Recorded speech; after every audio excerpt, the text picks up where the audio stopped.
জাতীয় থেকে আন্তর্জাতিক, প্রান্তিক জনপদ থেকে নগর চারপাশে ঠিক কী ঘটছে এই মুহূর্তে তা নিয়ে আয়োজন এখন চারদিক। আপনাদের সঙ্গে আছি আমি সতীর্থ কর্মকার। টানা 5 দিনের অবিরাম বৃষ্টিতে চট্টগ্রামের 5 উপজেলায় পানিবন্দী হয়ে পড়েছেন অন্তত 4 লাখ মানুষ। এ অবস্থায় চট্টগ্রাম শিক্ষা বোর্ডের শনিবারের এইচএসসি ও সমমানের পরীক্ষা স্থগিত করা হয়েছে। অব্যাহত বৃষ্টিতে চতুর্থ দিনেও বন্যা পরিস্থিতির কোনো উন্নতি হয়নি। চট্টগ্রামের সাতকানিয়া, বাঁশখালী, রাউজান উপজেলায় বুক সমান পানিতে ডুবে গেছে সড়ক, বসতঘর, হাট বাজার। বসতবাড়ি ফেলে উঁচু দালানে আশ্রয় নিয়েছেন পানিবন্দী মানুষ। শুকনো খাবার ও সুপেয় পানির সংকট দেখা দিয়েছে অনেক এলাকায়। এদিকে রাঙামাটিতেও থেমে থেমে বৃষ্টিপাত অব্যাহত রয়েছে। বৃষ্টি আর উজানের ঢলে কাপ্তাই হ্রদ তীরবর্তী নিম্নাঞ্চল প্লাবিত হওয়ায় দেখা দিয়েছে বন্যা পরিস্থিতি। অন্যদিকে বান্দরবানে তলিয়ে গেছে বহু গ্রাম, এখনও স্বাভাবিক হয়নি সড়ক যোগাযোগ। এ অবস্থায় অনেকে ছুটছেন আশ্রয় কেন্দ্রে। পাহাড় ধসে মৃত্যু, প্লাবিত জনপদ, আশ্রয় আর সহায় সম্বল হারানো মানুষের আর্তনাদ সবখানে। পানির স্রোতে ভেসে গেছে অনেক বছরের সঞ্চয়। জেলা প্রশাসক জানিয়েছেন, বন্যায় সামগ্রিক ক্ষতির পরিমাণ দাঁড়াতে পারে শত কোটি টাকার বেশি।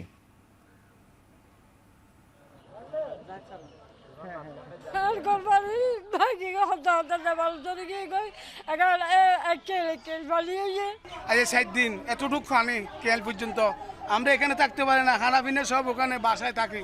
আমাদের এখানে এখন বন্যার এত পরিস্থিতি খারাপ, মানে কোনো রকমের এই একদম ছোট বাচ্চা কাচ্চা নিয়ে ডাক্তারের এখানে বলেন খুবই নাজেহাল অবস্থা। আমার ঘর বাড়ির দেওয়াল সব পড়ে গেছে, বেড়া তারা সব ভরে গেছে, কিছু নাই। আমরা এখন অন্য বাসাতে আশ্রয় নিয়েছি। সাতকানিয়ার প্রায় 70% এলাকা ইনান্ডেটেড, পানির নিচে তলিয়ে গিয়েছে। প্রায় 4.5 লক্ষ মানুষ এখন পানিবন্দী অবস্থায় পড়ে আছে। এদিকে টানা বর্ষণ ও ভারতের উজান থেকে নেমে আসা পাহাড়ি ঢলে দেশের উত্তর পূর্বাঞ্চল, পার্বত্য এলাকা এবং উপকূলের বন্যা পরিস্থিতির আরও অবনতি হয়েছে। মৌলভীবাজারে মনু নদীতে পানি বইছে বিপৎসীমায়। হবিগঞ্জে খোয়াই নদীর বাঁধ ভেঙে অন্তত 25টি গ্রাম প্লাবিত হয়েছে। কক্সবাজারে 35টি ইউনিয়ন পানির নিচে। আর গেল 4 দিনে পাহাড় ধস ও পানিতে ডুবে রোহিঙ্গাসহ 22 জনের মৃত্যু হয়েছে। রাঙামাটি, বান্দরবান ও খাগড়াছড়িতে পাহাড় ধস, সড়ক বিচ্ছিন্নতা এবং বন্যার কারণে আশ্রয় কেন্দ্রে উঠেছেন হাজারো মানুষ। বিভিন্ন জেলায় নদীর পানি বৃদ্ধি, বাঁধ ভাঙন ও প্লাবনে জনজীবন বিপর্যস্ত হয়ে পড়েছে। মৌলভীবাজারের রাজনগরের উজিরপুর এলাকায় প্রতিরক্ষা বাঁধ ভেঙে অন্তত 10টি গ্রাম প্লাবিত হয়েছে। বান্দরবানে পানি কিছুটা কমলেও সাঙ্গু, মাতামুহুরী ও বাঁকখালী নদীর পানি এখনও বিপৎসীমার উপরে। অনেক এলাকায় সড়ক যোগাযোগ, বিদ্যুৎ ও মোবাইল নেটওয়ার্ক স্বাভাবিক হয়নি।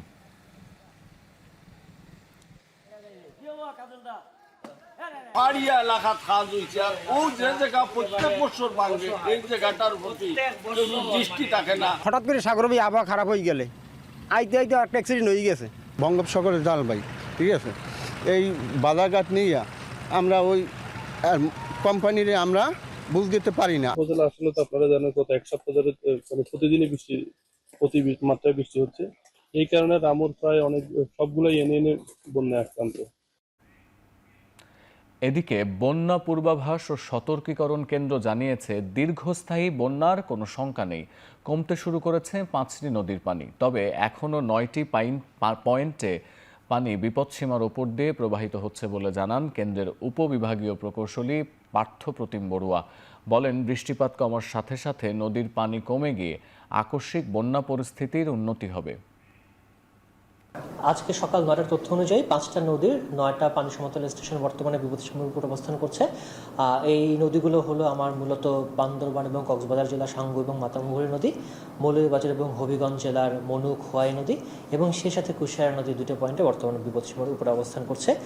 পানি সামগ্রিকভাবে পানি সমতল হ্রাস পেয়েছে, যদিও এখন ওইসব অঞ্চলে এখনও বৃষ্টিপাত হচ্ছে এবং আবহাওয়া অফিস থেকে আমরা যে তথ্য পেয়েছি যে অতি ভারী বৃষ্টিপাতের প্রবণতা অনেকটাই কমে এসেছে। বন্যা দুর্গত এলাকাকে সর্বোচ্চ অগ্রাধিকার দিয়ে দ্রুত ত্রাণ সরবরাহ নিশ্চিত করতে সরকারের প্রতি আহ্বান জানিয়েছেন জামায়াতের আমির ডাক্তার শফিকুর রহমান।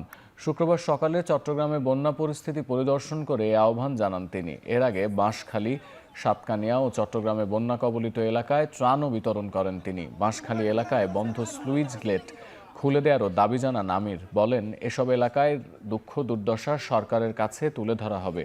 জামায়াতের পক্ষ থেকেও বন্যার্তদের সাহায্যের আশ্বাস দেন দলের আমির। তবে এ পরিস্থিতির রাতারাতি উন্নয়ন সম্ভব নয় বলেও জানান তিনি।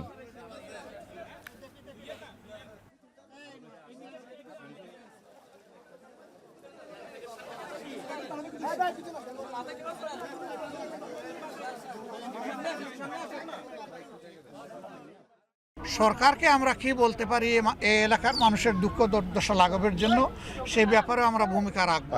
তবে এটা ঠিক যে আমাদের দেশ এই ধরনের বন্যা খরা দুর্যোগের কবলে প্রায়ই পড়ে। এখানে ধৈর্যটাই বড় বিষয়। সবাইকে ধৈর্য ধরতে হবে। দেশটা আমাদের সকলের। সরকার চাইলেও রাতারাতি সব দুঃখ দূর করতে পারবে না। আমরা সরকারের কাছে এখান থেকেই দাবি জানাচ্ছি যে সরকার যেন সর্বোচ্চ গুরুত্ব দিয়ে অগ্রাধিকার দিয়ে এই এলাকাগুলোকে দেখে।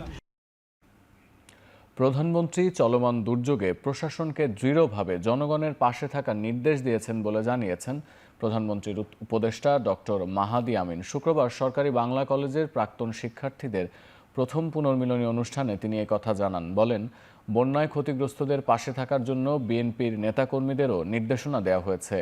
সরকার ক্ষতিগ্রস্তদের সহায়তা পৌঁছে দিচ্ছে এবং জনগণের প্রত্যাশাও পূরণের চেষ্টা করছে।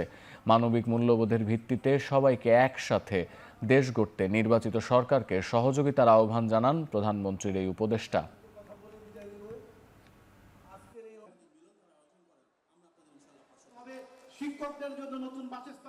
কোথাও কোথাও পাহাড় ধস হয়েছে, অনেকগুলো মানুষ মারা গিয়েছেন। এটি অত্যন্ত আমাদেরকে ব্যথিত করেছে, গভীরভাবে মর্মাহত করেছে। জনগণের নির্বাচিত সরকারের মাননীয় প্রধানমন্ত্রী এটিকে নিয়ে অত্যন্ত দৃঢ়ভাবে প্রশাসনকে, আইন শৃঙ্খলা বাহিনীকে এবং সর্বস্তরের সকল যারা প্রশাসনের রাষ্ট্রযন্ত্রের সাথে জড়িত হয়েছেন নির্দেশনা দিয়েছেন যেন জনগণের সাথে থাকেন, জনগণের পাশে থাকেন। ডিসেম্বরে শেখ হাসিনার দেশে ফেরার আলোচনা মূলত একটি প্রোপাগান্ডার অংশ বলে মন্তব্য করেছেন এনসিপির আহ্বায়ক ও বিরোধী দলের চিফ হুইপ নাহিদ ইসলাম। তিনি বলেন, শেখ হাসিনার দেশে ফিরলে তার বিরুদ্ধে থাকা মামলার রায় কার্যকর করাই হবে রাষ্ট্রের প্রথম দায়িত্ব। শুক্রবার বিকেলে রাজধানীর কাকরাইলে ন্যাশনাল এসএমই অ্যাসোসিয়েশনের আলোচনা সভা ও সম্মাননা প্রদান অনুষ্ঠানে নাহিদ ইসলাম বলেন, গণহত্যার বিচার কার্যকর হলে তা দেশের রাজনৈতিক স্থিতিশীলতা প্রতিষ্ঠায় গুরুত্বপূর্ণ ভূমিকা রাখবে। পাশাপাশি আওয়ামী লীগের অন্য কোনো রাজনৈতিক পরিকল্পনা বাস্তবায়নের চেষ্টা করা হলে দেশের জনগণ তা প্রতিহত করতে প্রস্তুত বলেও মন্তব্য করেন বিরোধী দলীয় নেতা। আন্তর্জাতিক কিছু গণমাধ্যমের পাশাপাশি দেশের কিছু গণমাধ্যমেও আওয়ামী লীগকে রাজনৈতিকভাবে স্বাভাবিক করার প্রচেষ্টা চলছে বলে অভিযোগ করেন তিনি।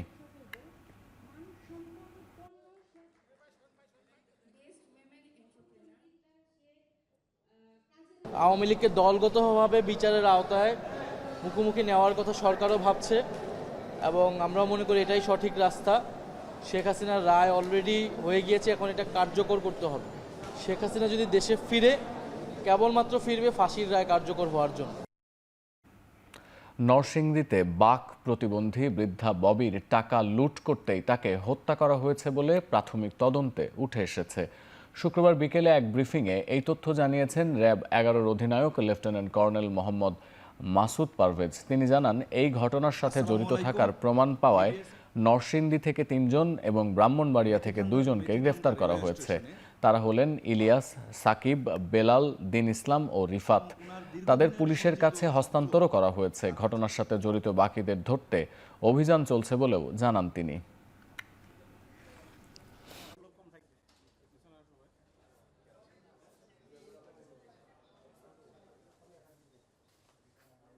এই বৃদ্ধা মহিলা যিনি বাক প্রতিবন্ধী, উনি প্রায় দীর্ঘ 25 বছর যাবৎ ওই রেল স্টেশনে একটি পরিত্যক্ত ভবনে থাকতেন।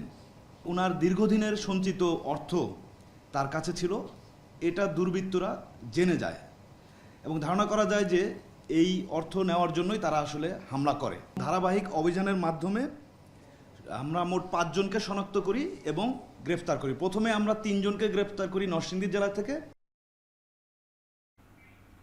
এখন চারদিকে সময় হলো একটা বিরতি নেবার, সঙ্গে থাকুন।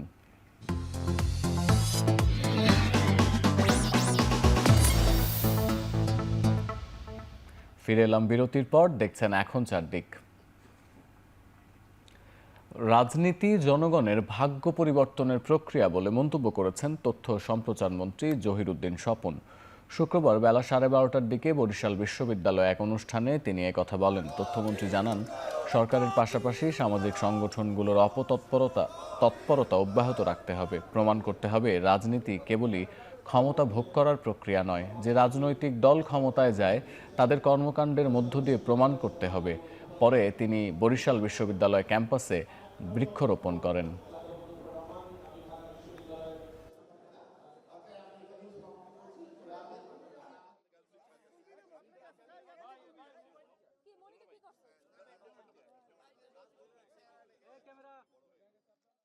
রাজনীতি কেবলই ক্ষমতা ভোগ করার একটা প্রক্রিয়া নয়, রাজনীতি জনগণের ভাগ্য পরিবর্তনের প্রক্রিয়া, এবং সেটা যেই রাজনৈতিক দল ক্ষমতায় যেতে চায় তাদের কর্মকাণ্ডের মধ্য দিয়ে তা প্রমাণ করতে হবে।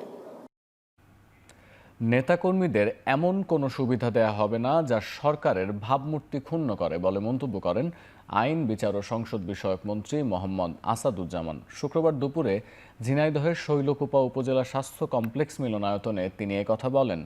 এ সময় সরকারি দপ্তর বা উন্নয়ন প্রকল্পে কোনো দলীয় সিন্ডিকেট বরদাস্ত করা হবে না বলেও হুঁশিয়ারি দেন তিনি। এ সময় জেলা প্রশাসক মোহাম্মদ নোমান হোসেন, পুলিশ সুপার মিয়া মোহাম্মদ আশিস বিন হাসান সহ আরও অনেকে উপস্থিত ছিলেন। অপরাধী আমাদের কাছে একজন অপরাধী।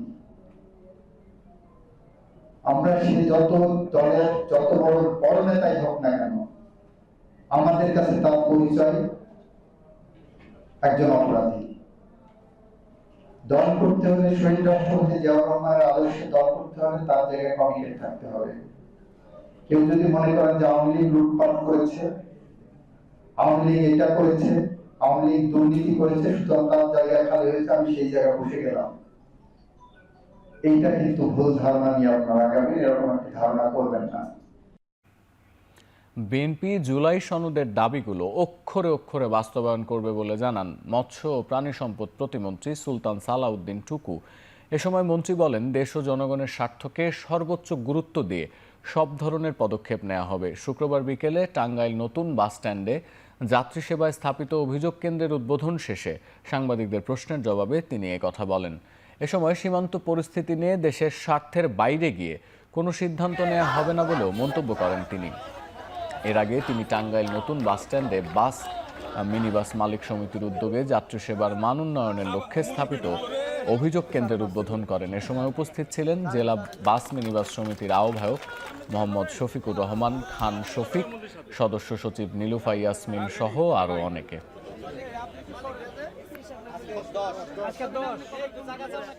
বিএনপি যেই জুলাই সনদে স্বাক্ষর করেছেন, বিএনপি প্রত্যেকটি অক্ষরে অক্ষরে জুলাই সনদ বাস্তবায়ন করবে। কাজে এই ব্যাপারে কোনো প্রশ্ন রাখার কোনো অবকাশ, আর মাঠে বক্তৃতা এক একজন এক এক রকম করে দেয়। তো আমাদের বক্তব্য প্রথমেও যা, এখনও তাই, ভবিষ্যতেও তাই।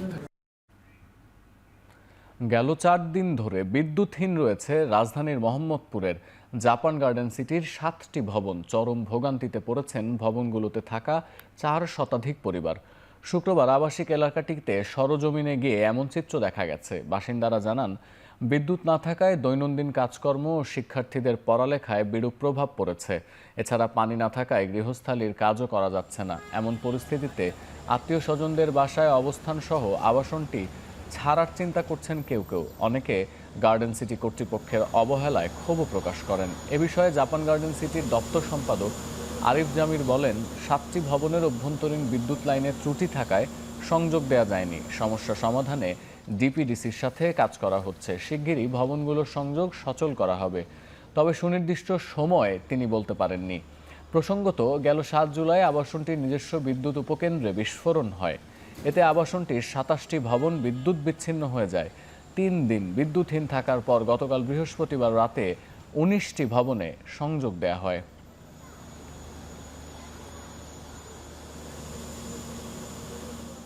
পাঁচটা দিন ধরে ঢাকার মতো একটা জায়গাতে ইলেকট্রিসিটি নাই, কেন ইমাজিন?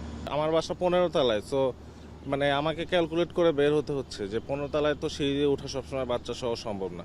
আর তাছাড়া পানিও থাকতেছে না। ওনারা বলেছে যে আজ রাত 10টার মধ্যে দেবে, কিন্তু আমার মনে হচ্ছে দেবে না, কারণ ওনারা আগেও বলেছে যে দেবে কিন্তু দেয়নি। ডেভেলপার কোম্পানি এটার এই মেনটেন্যান্সটা ঠিক মতো হচ্ছে না, এটাই আমি শুনছি, এটাই মূল কারণ।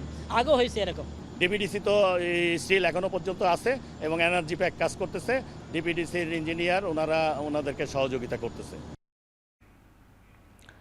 বাংলাদেশে নতুন করে জঙ্গি নাটক শুরু হয়েছে বলে অভিযোগ করেছেন ইসলামী আন্দোলন বাংলাদেশের সিনিয়র নায়েবে আমির মুফতি ফয়জুল করিম। বলেন, এর মাধ্যমেই দেশের মাদ্রাসা ধ্বংস করা হচ্ছে। শুক্রবার দুপুরে বায়তুল মোকাররমের উত্তর গেইটে ভারতীয় আগ্রাসনের প্রতিবাদে এবং জুলাই সনদ বাস্তবায়নের দাবিতে সমাবেশ অনুষ্ঠিত হয়। এ সময় অবিলম্বে জুলাই সনদ বাস্তবায়ন করে জাতীয় সংসদে উচ্চকক্ষ গঠন করার আহ্বান জানান ইসলামী আন্দোলনের সিনিয়র নায়েবে আমির। এছাড়া বাংলাদেশ নিয়ে বিভিন্ন সময়ে ভারতের রাজনীতিকদের আগ্রাসী মন্তব্যের তীব্র সমালোচনা করেন তিনি। সভা শেষে পল্টনে বিক্ষোভ মিছিল করে ইসলামী আন্দোলন।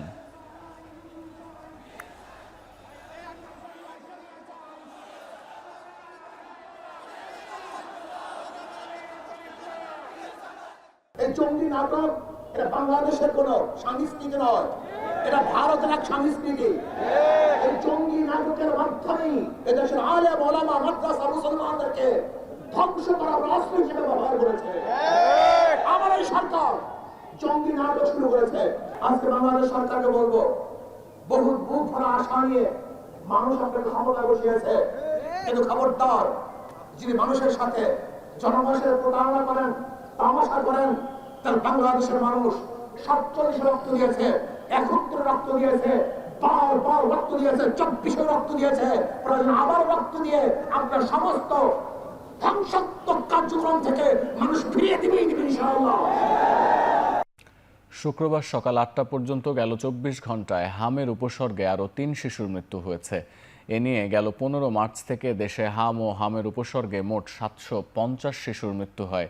বিকেলে স্বাস্থ্য অধিদপ্তরের সংবাদ বিজ্ঞপ্তিতে তথ্য জানানো হয়, একই সময় নতুন করে আরও 128 জনের শরীরে হাম ও 109 জনের শরীরে হামের উপসর্গ পাওয়া গেছে। 15 মার্চ থেকে এখনো পর্যন্ত হামের উপসর্গ দেখা দেয়া রোগীর সংখ্যা 1,09,899। এর মধ্যে হাসপাতালে ভর্তি হয়েছেন 92,831 জন। একই সময় সুস্থ হয়ে হাসপাতাল থেকে ছাড়পত্র পেয়েছেন 89,234 জন।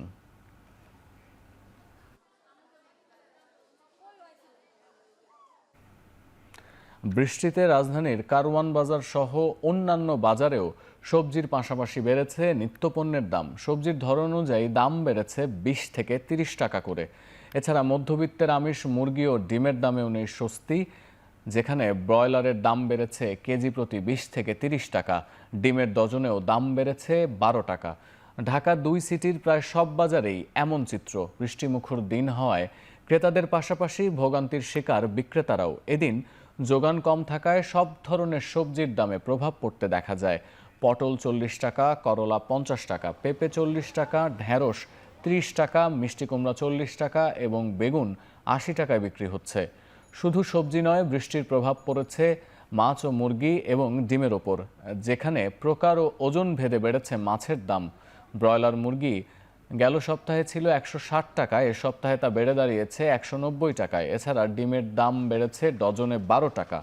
তবে চাল ডালের বাজারে তেমন প্রভাব পড়েনি। এছাড়া গরুর মাংস বিক্রি হচ্ছে 750 থেকে 800 টাকায়, খাসির মাংস বিক্রি হচ্ছে 1150 টাকা থেকে 1200 টাকায়। তবে অনেক ব্যবসায়ী সবজির দাম বৃদ্ধির কথা অস্বীকার করেছেন। ম্যাক্সিমাম জিনিসপত্র ডাবল, আর দ্রব্যমূল্যের যে দাম, আমরা নিম্ন শ্রেণীর মানুষ, আমাদের জন্য খুবই কঠিন। শুরু হয়েছে বৃষ্টি, এখনই কাঁচামরিচ নাই, তাহলে এক সপ্তাহ পরে তো কাঁচামরিচ পাওয়াই যাবে না, সোনার হরিণের মতন হয়ে যাবে একটা কাঁচামরিচ। তরকারির দাম একটু কম ছিল, বৃষ্টিপাত হলে কারণে একটু দাম বাড়ছে। চিনি গুঁড়া, পোলাও চাল দাম বাড়ছে, রাইস ব্যান তেল দাম বাড়ছে, সর্ষের তেল। এখন বর্তমানে দাম বেশি হলো চিংড়ি মাছ, রূপচাঁদা মাছ, ইলিশ মাছ, আইর মাছ, এগুলির দাম অনেক বেশি। গত 10-12 দিন আগে ছিল 170 টাকা ছিল, গেছে সপ্তাহে 90 টাকা লাস্ট বয়লার উঠছে। আজকে আবার এই সপ্তাহে আবার 5 টাকা কমে গেছে, 85-80 চলতেছে বাজার। এদিকে টানা বৃষ্টির প্রভাবে দেশের বিভিন্ন অঞ্চলের বাজারেও দেখা যাচ্ছে দামের তারতম্য। সৈয়দপুরে কাঁচামরিচ বিক্রি হচ্ছে ৮০ থেকে ১০০ টাকা কেজি দরে, যদিও বেশিরভাগ সবজির দাম এখনও ক্রেতাদের নাগালের মধ্যেই রয়েছে। অন্যদিকে ময়মনসিংহে ছোট মাছ ও ব্রয়লার সোনালী মুরগির দাম কিছুটা বেড়েছে, তবে মাছের দাম কেজিতে ২০ থেকে ৩০ টাকা কম। টানা বৃষ্টিতে রাজশাহীতে সব সবজির দাম বেড়েছে কেজি প্রতি ১০ থেকে ১৫ টাকা। সপ্তাহ ব্যবধানে কেজি প্রতি সবজি বিক্রি হচ্ছে ১০ থেকে ১৫ টাকা বেশি দামে। মূলত টানা বৃষ্টিতে সরবরাহ কম থাকায় এসব সবজির দাম কিছুটা বাড়তি। এদিকে সপ্তাহ ব্যবধানে যশোরে কেজি প্রতি সবজির দাম বেড়েছে ৫ থেকে ১০ টাকা। বিক্রেতারা বলছেন টানা বৃষ্টিতে বাজারে সরবরাহ কম থাকায় বেড়েছে দাম। অন্যদিকে হঠাৎ দাম বাড়ায় খানিকটা বিপাকে পড়তে হচ্ছে ক্রেতাদের। বাজারে ইলিশের সরবরাহ কম থাকলেও চাঁদপুরে স্থিতিশীল রয়েছে মাছের দাম।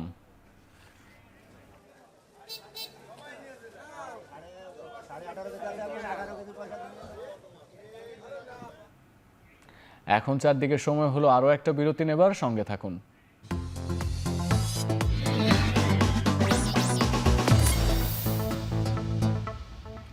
বিরতির পর ফিরে এলাম আরও একবার, দেখছেন এখন চারদিক। গৌরবময় অগ্রযাত্রায় ৫৪তম প্রতিষ্ঠাবার্ষিকী পালন করেছে গেন্ডারিয়া কিশলয় কচি কাঁচার মেলা। এ উপলক্ষে দুদিনব্যাপী কর্মসূচি পালন করেছে পুরান ঢাকার ঐতিহ্যবাহী এই সংস্কৃতি চর্চা কেন্দ্র। উৎসবের প্রথম দিন শুক্রবার সকালে ধূপখোলা মাঠের ইস্ট্যান্ড ক্লাবের সামনে থেকে শিশুদের অংশগ্রহণে আনন্দ র্যালি শুরু হয়, যা শেষ হয় মেলা প্রাঙ্গণে। র্যালিটি উদ্বোধন করেন উরুয়ারি বিভাগের উপ পুলিশ কমিশনার মল্লিক আহসান উদ্দিন সামি। মেলা প্রাঙ্গণে থাকছে আলোচনা সভা সহ সাংস্কৃতিক অনুষ্ঠান। চারুকলা কেন্দ্রের প্রশিক্ষক ও শিক্ষার্থীদের শৈল্পিক সাজসজ্জা ও অলংকরণে মেলা প্রাঙ্গণ সেজেছে এক বর্ণিল রূপে। আয়োজনের দ্বিতীয় দিন সন্ধ্যায় মেলা প্রাঙ্গণ পূর্ণ হবে নতুন পুরাতনদের মিলন মেলায়।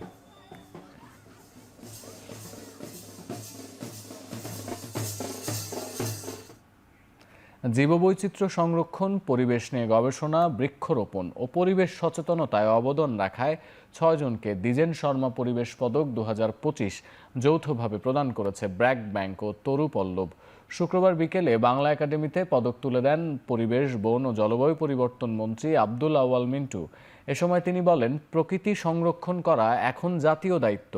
একই সাথে প্রকৃতি রক্ষার প্রচেষ্টা সমাজ জুড়ে ছড়িয়ে দেওয়ার আহ্বান জানান মন্ত্রী। আরও বলেন, সম্মাননা প্রাপ্তরা প্রমাণ করেছেন ইতিবাচকভাবে চাইলেই পরিবেশ রক্ষার পরিবর্তন আনা সম্ভব।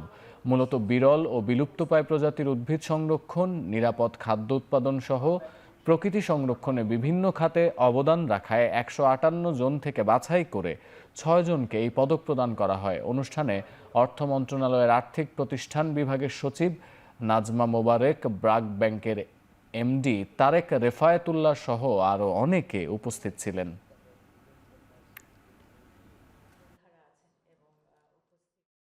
প্রাকৃতিক কারণে জলবায়ু যে পরিবর্তন হয় তা নয়, মানুষের দ্বারাও জলবায়ু পরিবর্তন হচ্ছে। আমাদের গ্রিন হাউস গ্যাস ৩০% বেড়ে গেছে। এর বেশিরভাগ কারণ হলো আমরা মানুষ, আমরা জীবন ধারণের জন্য যে কাজকর্ম করি তার মাধ্যমে যেই কার্বন ডাইঅক্সাইড বলেন, মিথেন গ্যাস বলেন, কার্বোফ্লোরো কার্বন বলেন, যাই বলি আমরা, এগুলির জন্য কিন্তু আমরা মানুষেরা দায়ী।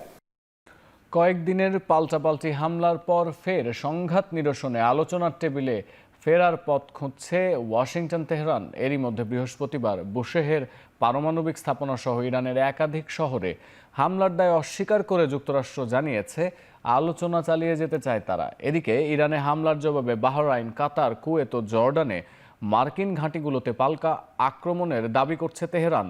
এছাড়াও সামনে আরও কঠিন আঘাত আনার হুঁশিয়ারি দিয়েছেন ইরান পার্লামেন্ট স্পিকার বাঘের গালিবাফ। পাশাপাশি হরমুজ প্রণালী খোলার বিষয়ে তেহরান সিদ্ধান্ত নেবে বলেও স্পষ্ট বার্তা দিয়েছেন তিনি। যুক্তরাষ্ট্র ইরান পাল্টাপাল্টি হামলা ঘিরে হরমুজ প্রণালীতে বাণিজ্যিক জাহাজ চলাচল উল্লেখযোগ্য মাত্রায় কমে এসেছে।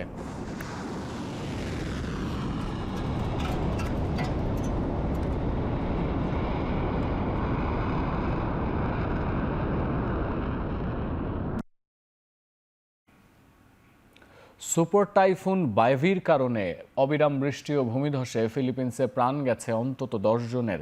এখনও সন্ধান মেলেনি আরও 3 জনের। টাইফুন এবং এর পরবর্তী প্রতিকূল আবহাওয়ায় দেশটিতে প্রাণহানির সংখ্যা বেড়ে দাঁড়ালো 15 জনে। এদিকে ঘন্টায় 162 থেকে 200 কিলোমিটার বেগে পূর্ব এশিয়ার দ্বীপরাষ্ট্র তাইওয়ানের দিকে এগিয়ে আসছে শক্তিশালী সুপার টাইফুন বাভি। মূল ভূখণ্ডে আঘাত না হানলেও শুক্রবার সন্ধ্যা থেকে শনিবার পর্যন্ত দ্বীপটির উত্তর মধ্যাঞ্চলে মারাত্মক প্রভাব ফেলবে এই টাইফুন। ভারী বর্ষণের পাশাপাশি দেখা দিতে পারে আকস্মিক বন্যা। টাইফুন বাভির কারণে জরুরি সতর্কতা জারি আছে পূর্ব এশিয়ার আরও 2 দেশ জাপান ও চীনে। অন্যদিকে মৌসুমি ঝোড়ো হাওয়া, ভূমিধস ও বর্ষার তাণ্ডবে ভারত জুড়ে অন্তত 10 জনের মৃত্যু হয়েছে। এর মধ্যে উত্তরাখণ্ডে জারি হয়েছে রেড অ্যালার্ট। ভারী বৃষ্টির সতর্কতা জারি আছে উত্তরপ্রদেশে। ভারত শাসিত জম্মু কাশ্মীর, কেরালা, মহারাষ্ট্র, অন্ধ্রপ্রদেশে বন্যার পানি কিছুটা কমলেও কমেনি দুর্ভোগ।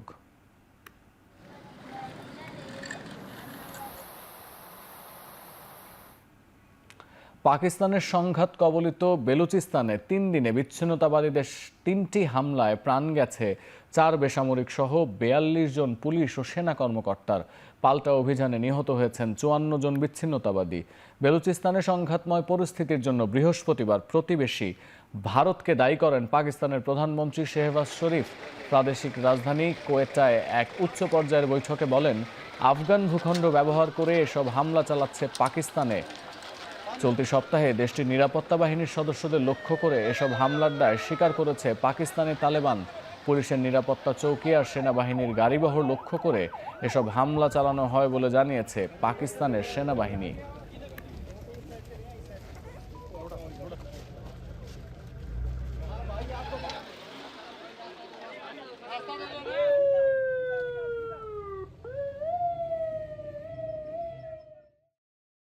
दोनों फितना हिंदुस्तान के दहशतगर्द मारे गए। तो ये जो 3 मैंने आपको बड़े ऑपरेशंस बताए, इनमें 4 सिविलियन पहले और बाद में पुलिस के हमारे जवान, फौज के जवान, तो टोटल हमारी जो शहादतें हैं वो 42 कीमती जाने इस मुल्क की। ক্রিমিয়া উপদ্বীপের কাছে একাধিক রুশ জাহাজে রাতভর হামলা চালিয়েছে ইউক্রেন। বাধা দিচ্ছে জ্বালানি সরবরাহের পথেও। কিয়েভ জানায়, গেল 4 দিন ধরে অন্তত 25টি জাহাজে হামলা চালানো হয়েছে আজভ সাগরে। কৃষ্ণ সাগরের সাথে কার্চ প্রণালীর মাধ্যমে যুক্ত এই আজভ সাগর। রুশ সেনাবাহিনীর রসদ অবরুদ্ধ করার কৌশল হিসেবে ইউক্রেনের এসব হামলা। এতে হুমকির মুখে পড়েছে রাশিয়ার নৌ সক্ষমতা এবং জ্বালানি সরবরাহ অব্যাহত রাখতে প্রেসিডেন্ট ভ্লাদিমির পুতিনের প্রতিশ্রুতিও। এ পর্যন্ত 36টির বেশি জাহাজে হামলা চালিয়েছে ইউক্রেন। বলা হচ্ছে, বাণিজ্যিক তেলের ট্যাঙ্কারে ছদ্মবেশে এসব জাহাজে আসলে রাশিয়ার সামরিক রসদ আনা নেয়া করছিল।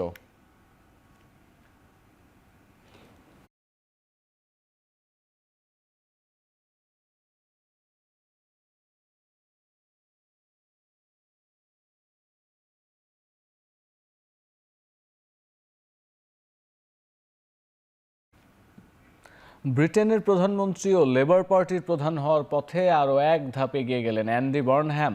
মনোনয়ন পর্ব শুরুর পর লেবার পার্টির প্রধান হিসেবে 322 জন দলীয় পার্লামেন্ট সদস্যের সমর্থন পেয়েছেন তিনি। বিনা প্রতিদ্বন্দ্বিতায় দলীয় প্রধান হতে হলে বার্নহ্যামের প্রয়োজন হবে আর মাত্র 1টি ভোট, অর্থাৎ 223 ভোট পেলে কোনো প্রতিদ্বন্দ্বিতা ছাড়াই দলের প্রধান হতে পারবেন বার্নহ্যাম। লেবার পার্টির প্রধান হওয়ার দৌড়ে এখনও একাই লড়ছেন তিনি। অনেক এমপি বৃহস্পতিবারের ভোটাভুটিতে অংশ নেননি। পার্লামেন্টে ফিরে বার্নহ্যামকে সমর্থন দেবেন বলে আশ্বাস দিয়েছেন তারা। এমনটা হলে দলীয় প্রধান এবং প্রধানমন্ত্রী হতে অ্যান্ডি বার্নহ্যামের আর কোনো বাধা থাকছে না। পাশাপাশি কোনো প্রার্থী প্রতিদ্বন্দ্বিতায় অংশ না নিলে আগামী সপ্তাহে বার্নহ্যামকে লেবার পার্টির নেতা হিসেবে ঘোষণা করা হবে। এছাড়া প্রধানমন্ত্রী হিসেবে তিনি দায়িত্ব নিতে পারেন আগামী 20 জুলাই। কয়েক সপ্তাহ আগে মেকারফিল্ডের উপনির্বাচনে অভাবনীয় সাফল্য দেখান ম্যানচেস্টারের সাবেক মেয়র অ্যান্ডি বার্নহ্যাম।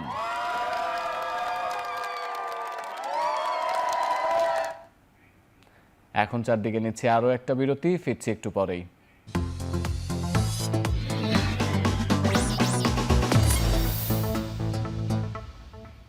বিরতির পর ফিরে এলাম আরও একবার। দেখছেন এখন চারদিক, সঙ্গে আছি আমি সতীর্থ কর্মকার। এবার খেলার খবর।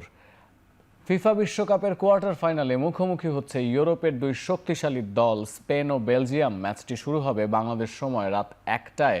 চলতি বিশ্বকাপে একমাত্র দল হিসেবে কোনো গোল হজম করেনি স্পেন।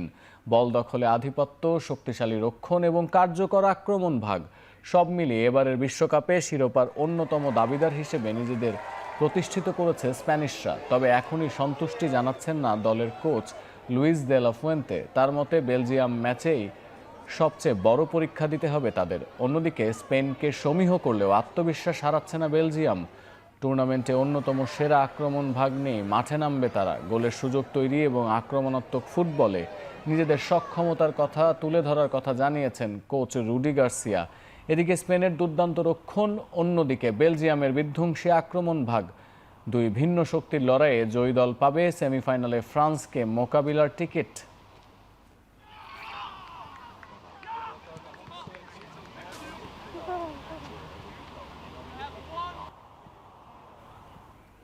বিশ্ব চ্যাম্পিয়ন আর্জেন্টিনার বিপক্ষে কোয়ার্টার ফাইনালের আগে দুশ্চিন্তায় সুইজারল্যান্ড। অন্যদিকে ইংল্যান্ডের বিপক্ষে ম্যাচকে সামনে রেখে ফ্লোরিডার ফোর্ট লডারডেলে শেষ মুহূর্তের প্রস্তুতি সেরেছে নরওয়ে।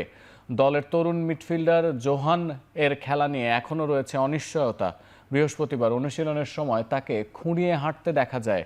২০ বছর বয়সী এই মিডফিল্ডার কলম্বিয়ার বিপক্ষে ট্রাইবেকারে জেতা শেষ ১৬ ম্যাচেও খেলতে পারেননি। কোচ মুরাত ইয়াকিনের দল বুধবার ভ্যাঙ্কুভার থেকে কানসাস সিটিতে পৌঁছানোর পর বৃহস্পতিবার সন্ধ্যায় অনুশীলন করেছে। ইংল্যান্ডে জন্ম নেয়া এবং ম্যানচেস্টার সিটির তারকা আর্লিং হল্যান্ড অবশ্য বলছেন ম্যাচটি তার জন্য বিশেষ, তবে আবেগ নয় বাস্তবতাকেই সামনে রাখছেন তিনি। হল্যান্ডের মতে এই লড়াইয়ে এখনও ফেভারিট ইংল্যান্ড। অন্যদিকে মিডফিল্ডার মর্টন থর্সবি জানিয়েছেন ইংল্যান্ডকে ভালোভাবে বিশ্লেষণ করেছে নরওয়ে। কঠিন ম্যাচের জন্য প্রস্তুত পুরো দল।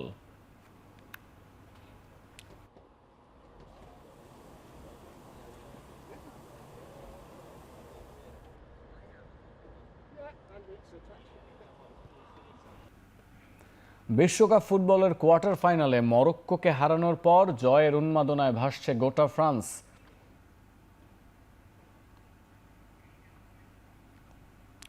এদিন খেলা শেষ হওয়ার সঙ্গে সঙ্গে পতাকা হাতে রাজধানী প্যারিসের রাস্তায় নেমে আসেন হাজার হাজার সমর্থক। প্রাণকেন্দ্র আইফেল টাওয়ার শহরের রাস্তায় রাস্তায় শুরু হয় স্বতঃস্ফূর্ত বিজয় উৎসব। জাতীয় পতাকা উড়িয়ে, গান গেয়ে, স্লোগান দিয়ে, হর্ন বাজিয়ে রাতভর উল্লাস করেন সমর্থকরা। রাত গভীর হওয়ার সঙ্গে সঙ্গে উদযাপনে মানুষের উপস্থিতি আরও বাড়তে থাকে। এদিকে বিপুল জনসমাগমের কথা বিবেচনায় রেখে আগে থেকেই রাজধানী জুড়ে কঠোর নিরাপত্তা ব্যবস্থা গ্রহণ করেছিল ফরাসি কর্তৃপক্ষ। গুরুত্বপূর্ণ এলাকায় বিপুল সংখ্যক পুলিশ ও জেন্ডারমেরি সদস্য মোতায়েন করা হয়। নিরাপত্তার স্বার্থে কয়েকটি মেট্রো স্টেশন সাময়িকভাবে বন্ধ রাখা হয় এবং কিছু রুটে বাস চলাচল স্থগিত ও বিকল্প পথে পরিচালিত হয়। পাশাপাশি গুরুত্বপূর্ণ সড়কগুলোতেও যান চলাচলেও বিধিনিষেধ আরোপ করা হয়। On voit qu'on fait rapidement la différence en deuxième, on en colle deux d'un coup et on est parti pour la demi, tout simplement. Jusqu'où on peut aller maintenant? Je pense que la question est vite répondue.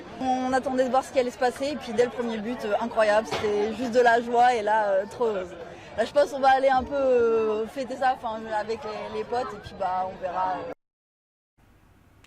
বিতর্কিত রেফারিংয়ে বিশ্বকাপে স্বপ্নভঙ্গ হলেও বীরের বেশেই দেশে ফিরেছে মিশর।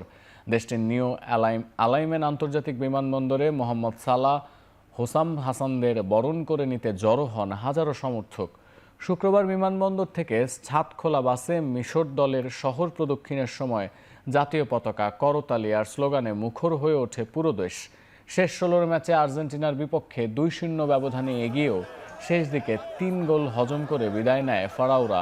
তবে সমর্থকদের দাবি বিতর্কিত রেফারিংই তাদের স্বপ্ন ভেঙে দিয়েছে। বিশ্বকাপে প্রথমবারের মতো ম্যাচ জয়ের পাশাপাশি শেষ ১৬-এ ওঠার ঐতিহাসিক সাফল্যের জন্য দলকে অভিনন্দন জানান সবাই। একই সঙ্গে রেফারিংয়ের বিরুদ্ধে ক্ষোভ প্রকাশ করে ন্যায় বিচারেরও দাবি তোলেন তারা। এদিকে দলের সাফল্যের স্বীকৃতি হিসেবে কোচ হোসাম হাসান ও ইব্রাহিম হাসানের চুক্তি নবায়ন করেছে মিশর ফুটবল অ্যাসোসিয়েশন। আগামী বিশ্বকাপে আরও শক্তিশালী হয়ে ফেরার প্রত্যাশা এখন সমর্থকদের। জিম্বাবুয়ের বিপক্ষে অ্যাওয়ে সিরিজ থেকে ছিটকে গেছেন পেসার মুস্তাফিজুর রহমান। শেষ ওয়ানডের পাশাপাশি টি-20 সিরিজেও তাকে পাচ্ছে না বাংলাদেশ। ক্রিকেট বোর্ডের পক্ষ থেকে জানানো হয় সবশেষ দ্বিতীয় ওয়ানডেতে হ্যামস্ট্রিং পেশির ইনজুরিতে পড়েন মুস্তাফিজুর রহমান, যে কারণে তাৎক্ষণিকভাবে দেশে ফিরতে হচ্ছে কাটার মাস্টারকে। তার বদলে তৃতীয় ওয়ানডের স্কোয়াডে যুক্ত হচ্ছেন pace bowling allrounder Mohammad Saif Uddin. ২০২১ সালে দেশের হয়ে সবশেষ ওয়ানডে খেলেছিলেন সাইফ। এবার সুযোগ থাকছে 5 বছর পর একদিনের ম্যাচে মাঠে নামার। এদিকে মুস্তাফিজুর রহমানের ইনজুরির কারণে টি-20 স্কোয়াডে যুক্ত হচ্ছেন পেসার তাসকিন আহমেদ। বিশ্রামে থাকার কথা থাকলেও তাসকিনকে আপাতত বদলি হিসেবে নেওয়া হচ্ছে 20 ওভারের সিরিজে।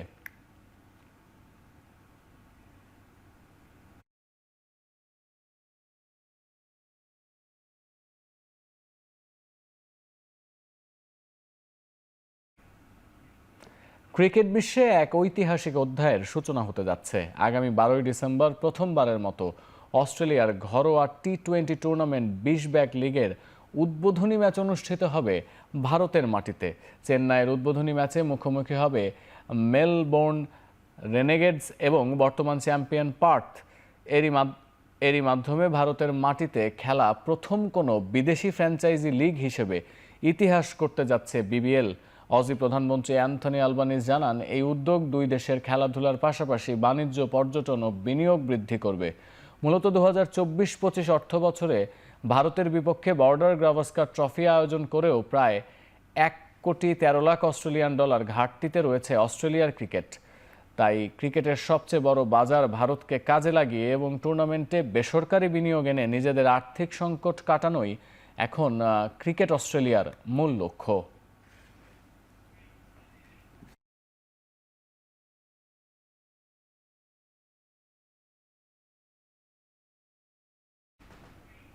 শেষ করছি এখন চারদিক। এখন টেলিভিশন ওয়েবসাইটে দেখতে ভিজিট করুন এখন.tv। এছাড়া ফেসবুকে দেখতে ভিজিট করুন facebook.com/tv.এখন। আর ইউটিউবে দেখতে ভিজিট করুন youtube.com/c/echontv।